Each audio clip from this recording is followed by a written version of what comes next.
The Richest Man in Babylon Part 4. The 5 Laws of Gold. A bag heavy with gold, or a clay tablet, carved with words of wisdom. If thou hadst thy choice, which wouldst thou choose? And quot, by the ickering light from the rie of desert shrubs, the sun-tanned faces of the listeners gleamed with interest. And quot, the gold, and quot, Chorus the 27.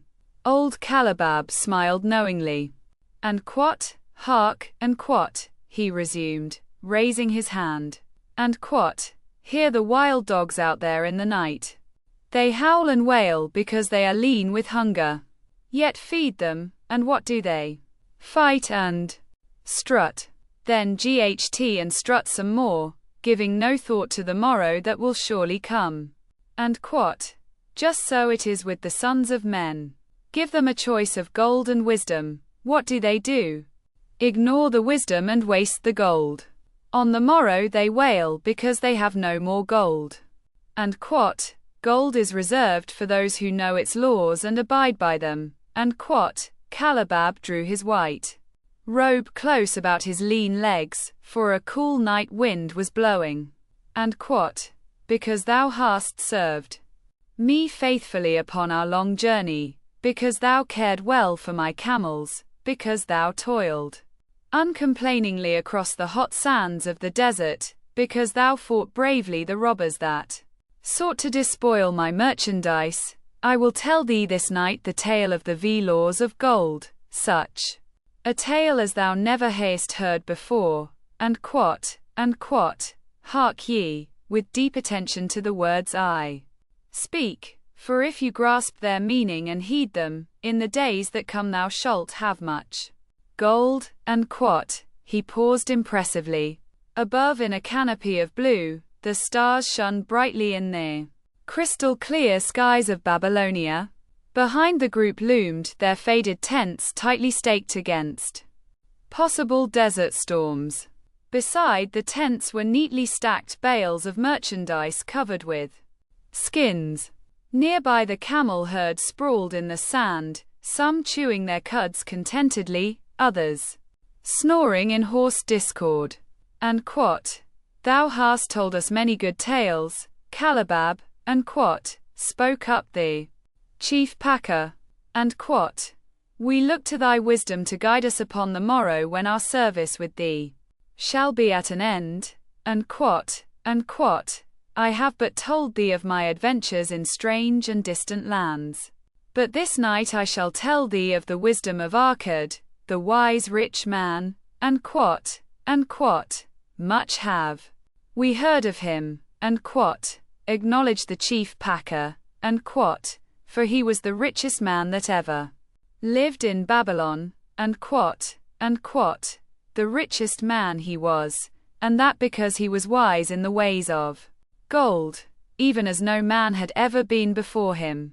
This night shall I tell you of his great wisdom as it was told to me by Nomasir, his son, many years ago in Nineveh, when I was but a lad. And quot, my master and myself had tarried long into the night in the palace of Nomasir. I had helped my master bring great bundles of rugs, each one to be tried by Nomasir until his choice of colors was satisfied. At last he was well pleased and commanded us to sit with him and to drink a rare vintage, odorous to the nostrils and most warming to my stomach, which was unaccustomed to such a drink. And quot, then did he tell us this tale of the great wisdom of Arkad, his father, even as I shall tell it to you. And quot, in Babylon it is the custom, as you know, that the sons of wealthy fathers live with their parents in expectation of inheriting the estate. Arkad did not approve of this custom. Therefore, when Nomasir reached man's estate, he sent for the young man and addressed him. And quot, my son, it is my desire that thou succeed to my estate. Thou must, however, prove that thou art capable of wisely handling it. Therefore, I wish that thou go out into the world and show thy ability both to acquire gold and to make thyself respected among men. And quot, to start thee. Well, I will give thee 2 things of which I, myself, was denied when I started as a poor youth to build up a fortune. And quot, first, I give thee this bag of gold. If thou use it wisely, it will be the basis of thy future success. And quot, second, I give thee this clay tablet upon which is carved the laws of gold. If thou dost but interpret them in thy own acts, they shall bring thee competence and security. And quot, 10 years from this day come thou back to the house of thy father, and give account of thyself. If thou prove worthy, I will then make thee the heir to my estate. Otherwise, I will give it to the priests that they may barter for my soul the kind consideration of the gods. And quot, so Nomasir went forth to make his own way, taking his bag of gold, the clay tablet carefully wrapped in silken cloth, his slave and the horses upon which they rode. And quot, the 10 years passed, and Nomasir, as he had agreed, returned to the house of his father, who provided a great feast in his honor, to which he invited many friends and relatives. After the feast was over, the father and mother mounted their throne-like seats at one side of the great hall, and Nomasir stood before them to give an account of himself as he had promised his father. And quot, it was evening. The room was hazy with smoke from the wicks of the oil lamps that but dimly lighted it. Slaves in white woven jackets and tunics fanned the humid air rhythmically with long-stemmed palm leaves. A stately dignity colored the scene. The wife of Nomasir and his 2 young sons, with friends and other members of the family, sat upon rugs behind him, eager listeners. And quot, my father, he began deferentially, I bow before thy wisdom. 10 years ago, when I stood at the gates of manhood, thou bade me go forth and become a man among men, instead of remaining a vassal to thy fortune. And quot, thou gave me liberally of thy gold. Thou gave me liberally of thy wisdom. Of the gold, alas, I must admit of a disastrous handling. It ed, indeed, from my inexperienced hands, even as a wild hare ease at the RST opportunity from the youth who captures it. And quot, the father smiled indulgently. Continue, my son, thy tale interests me in all its details. And quot, I decided to go to Nineveh, as it was a growing city, believing that I might end there opportunities. I joined a caravan and among its members made numerous friends. 2 well-spoken men, who had a most beautiful white horse as eat as the wind were among these. And quot, as we journeyed, they told me in condense that in Nineveh was a wealthy man who owned a horse so swift that it had never been beaten. Its owner believed that no horse living could run with greater speed. Therefore, would he wager any sum, however large, that his horse could outspeed any horse in all Babylonia? Compared to their horse, so my friends said, it was but a lumbering ass that could be beaten with ease. And quot, they oered, as a great favor, to permit me to join them in a wager. I was quite carried away with the plan. Our horse was badly beaten and I lost much of my gold. The father laughed. Later, I discovered that this was a deceitful plan of these men, and they constantly journeyed with caravans seeking victims. You see, the man in Nineveh was their partner and shared with them the bets he won. This shrewd deceit taught me my RST lesson in looking out for myself.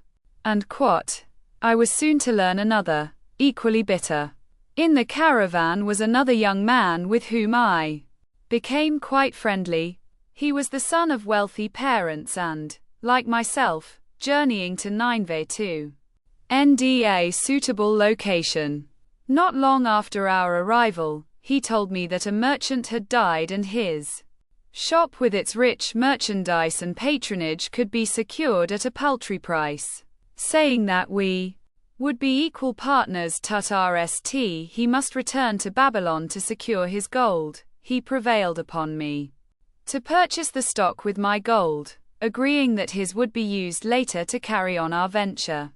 And he long delayed the trip to Babylon, proving in the meantime to be an unwise buyer and a foolish spender. I nally put him out, but not before the business had deteriorated to where we had only unsaleable goods and no gold to buy other goods. I sacrificed what was left to an Israelite for a pitiful sum. And soon there followed, I tell you, my father, bitter days. I sought employment and found it not, for I was without trade or training that would enable me to earn. I sold my horses. I sold my slave. Sold my extra robes that I might have food and a place to sleep. But each day grim want crouched closer. And but in those bitter days, I remembered thy confidence in me, my father. Thou hadst sent me forth to become a man, and this I was determined to accomplish. The mother buried her face and wept softly. And at this time, I bethought me of the tablet thou had given to me upon which thou had carved the laws of gold. Thereupon, I read most carefully thy words of wisdom, and realized that had I but sought wisdom rst, my gold would not have been lost to me. I learned by heart each law and determined that, when once more the goddess of good fortune smiled upon me, I would be guided by the wisdom of age and not by the inexperience of youth. And for the benefit of you who are seated here this night, I will read the wisdom of my father as engraved upon the clay tablet which he gave to me 10 years ago. The 5 laws of gold. Gold cometh gladly and in increasing quantity to any man who will put by not less than 1/10 of his earnings to create an estate for his future and that of his family. 2. Gold laboureth diligently and contentedly for the wise owner who nds for it profitable employment, multiplying even as the ocks of the eld.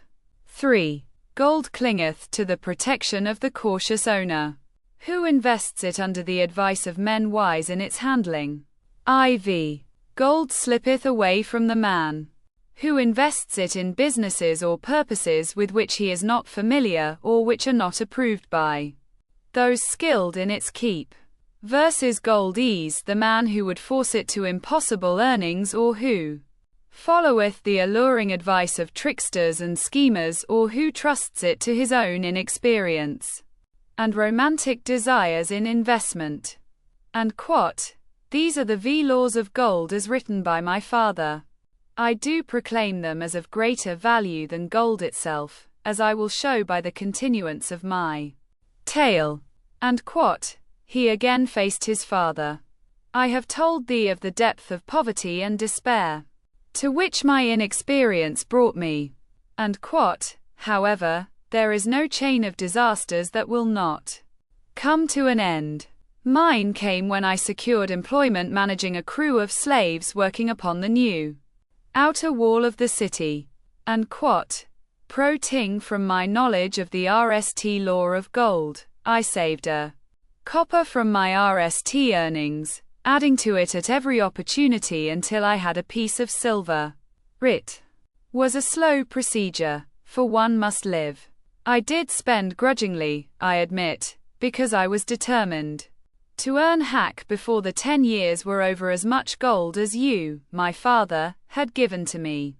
One day the slave master, with whom I had become quite friendly, said to me, and thou art a thrifty youth who spends not wantonly what he earns. Hast thou gold put by that is not earning? And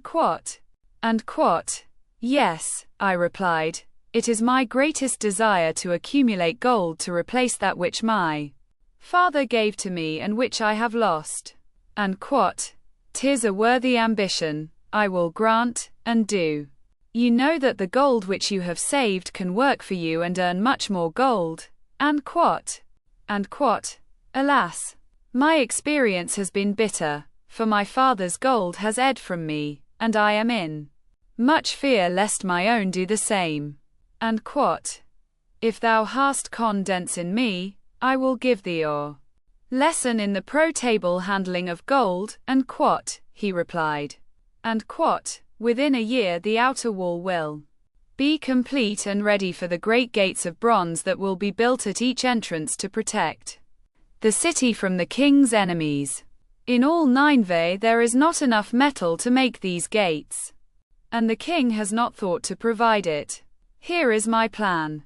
A group of us will pool our gold and send a caravan to the mines of copper and tin, which are distant, and bring to Nineveh the metal for the gates. When the king says, make the great gates, we alone can supply the metal, and a rich price he will pay. If the king will not buy from us, we will yet have the metal which can he sold for a fair price. And quot, in his offer I recognized an opportunity to abide by the third law and invest my savings under the guidance of wise men. Nor was I disappointed. Our pool was a success, and my small store of gold was greatly increased by the transaction. And quot, in due time, I was accepted as a member of this same group in other ventures. They were men wise in the pro-table handling of gold. They talked over each plan presented with great care before entering upon it. They would take no chance on losing their principal or tying it up in unprofitable investments from which their gold could not be recovered. Such foolish things as the horse race and the partnership into which I had entered with my inexperience would have had scant consideration with them. They would have immediately pointed out their weaknesses. And quot, through my association with these men, I learned to safely invest gold to bring pro-table returns. As the years went on, my treasure increased more and more rapidly. I not only made back as much as I lost, but much more.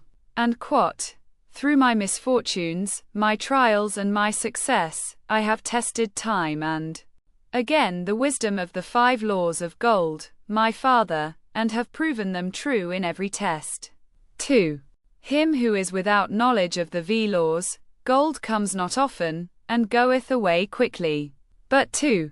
Him who abideth by the laws, gold comes and works as his dutiful slave.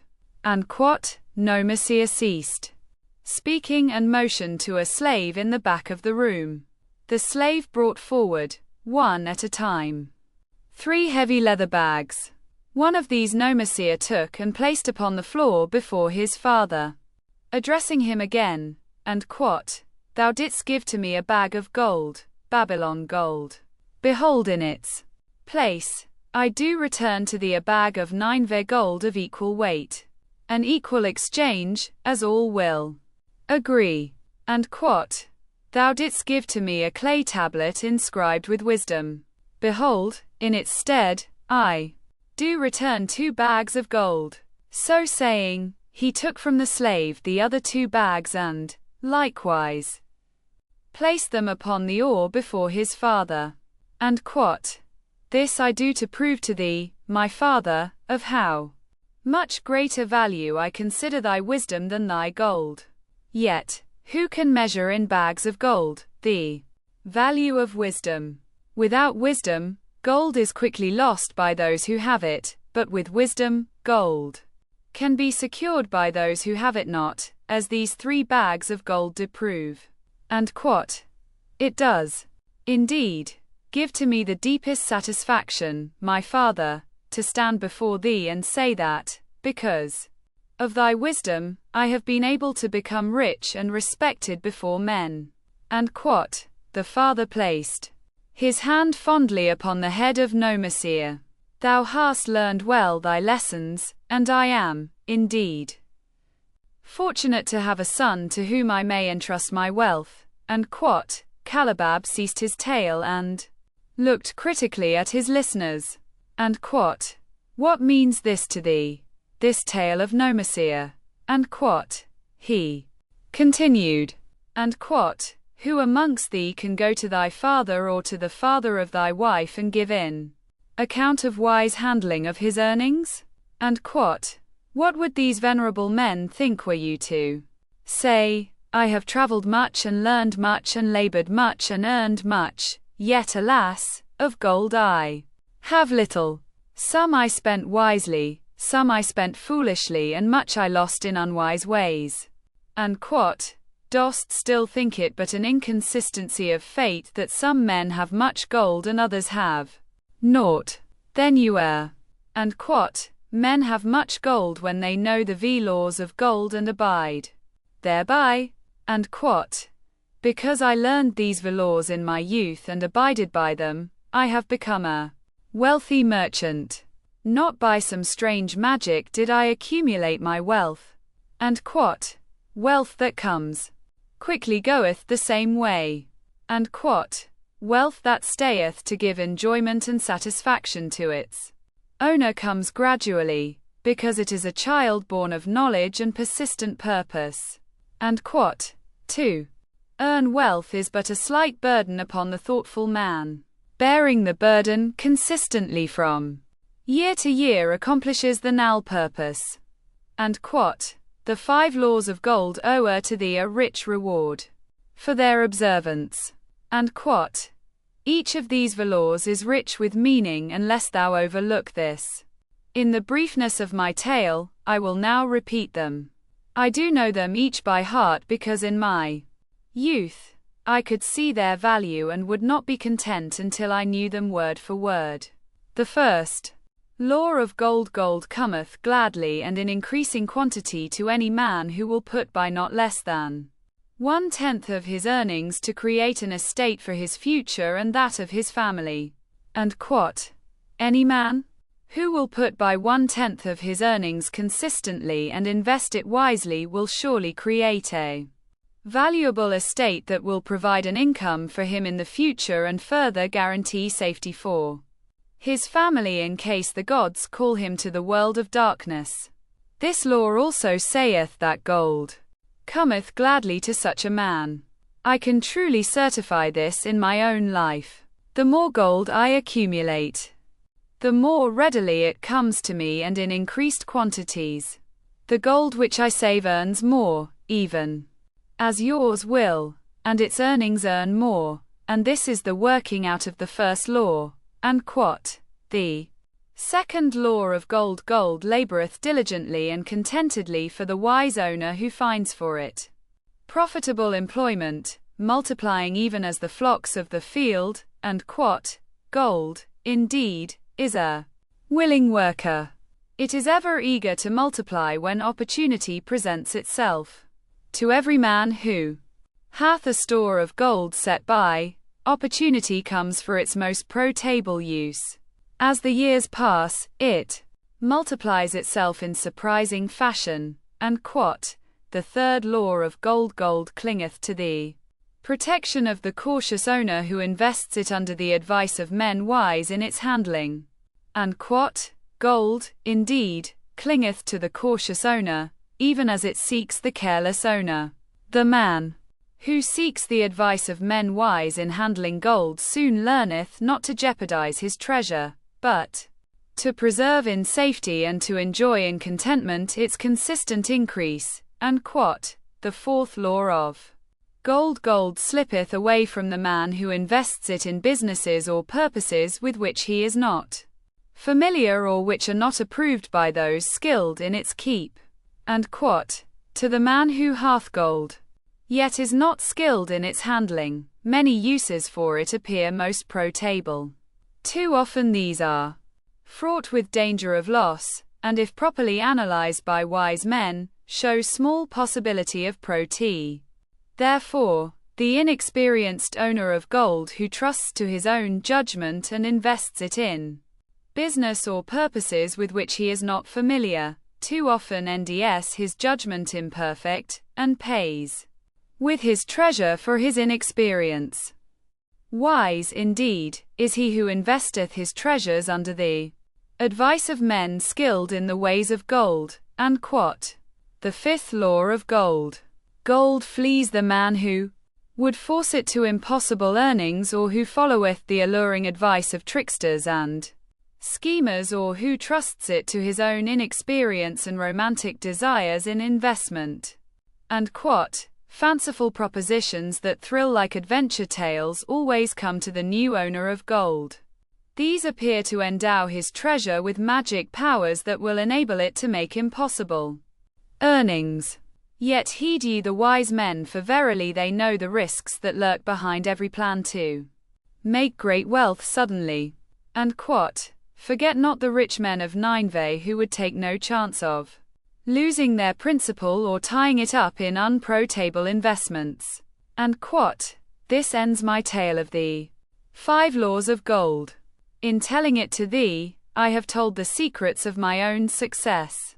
And quot, yet they are not secrets but truths which every man must first learn and then follow who wishes to step out of the multitude that, like yon wild dogs, must worry each day for food to eat. And quot, tomorrow we enter Babylon. Look, see the fire that burns eternal above the temple of Bel. We are already in sight of the golden city. Tomorrow, each of thee shall have gold, the gold thou hast so well earned by thy faithful services. And quot, 10 years from this night, what can you tell about this gold?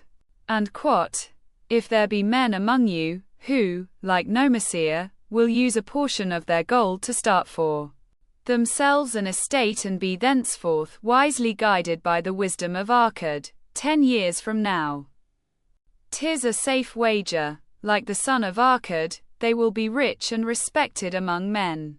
And quot, our wise acts accompany us through life to please us and to help us. Just as surely, our unwise acts follow us to plague and torment us. Alas, they cannot be forgotten. In the front rank of the torments that do follow us, or the memories of the things we should have done, of the opportunities which came to us and we took not. And quot, rich are the treasures of Babylon, so rich no man can count their value in pieces of gold. Each year, they grow richer and more valuable. Like the treasures of every land, they are a reward, a rich reward awaiting those men of purpose who determine to secure their just share. And quot, in the strength of thine own desires is a magic power. Guide this power with thy knowledge of the laws of gold, and thou shalt share the treasures of Babylon. And quot, if you like our content, please like and subscribe for more videos.